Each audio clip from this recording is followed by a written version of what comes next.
So this is how I went from this to this. Soil comparison.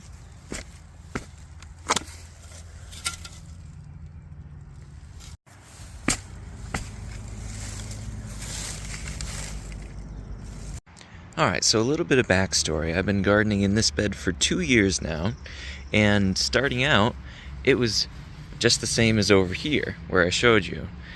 And as you can see when I dug up right here, the topsoil has improved dramatically, and the moisture retention in the soil.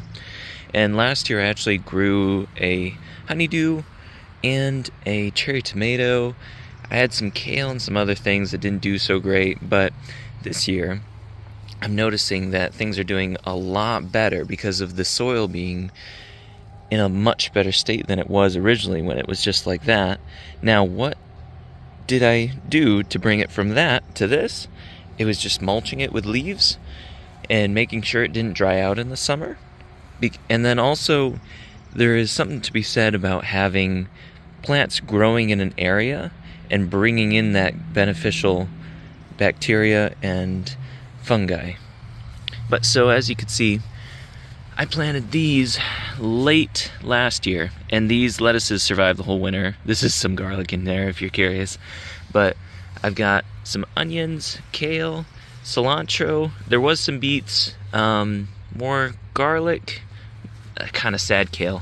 So one thing to be said, when you're first starting out in growing area, you're gonna experience more pest problems and disease problems while the soil is getting back to that more forest type area where you're getting that soil structure built back.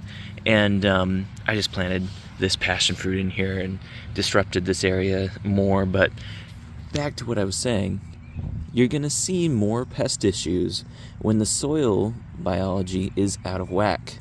And so this kale getting nibbled on, and the honeydew melon I had last year had some bug bites into it where the outside got messed up somewhat. That is totally normal, and it kind of almost expected in the very beginning of returning areas back to a more healthier soil. But also, as over here, I have the parsley that was here since last year, springtime. This rosemary I did have here sooner than that. It was about I'm gonna say going on 3 years at least. So this has been doing awesome.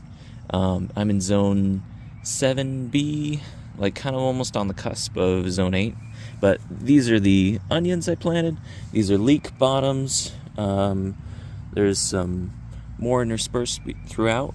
But yeah, I just thought I'd show you guys that.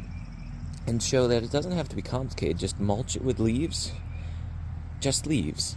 Didn't even put down cardboard. I mean, the weeds weren't too bad. I just weeded them out, and then I laid down the leaves and planted in around it.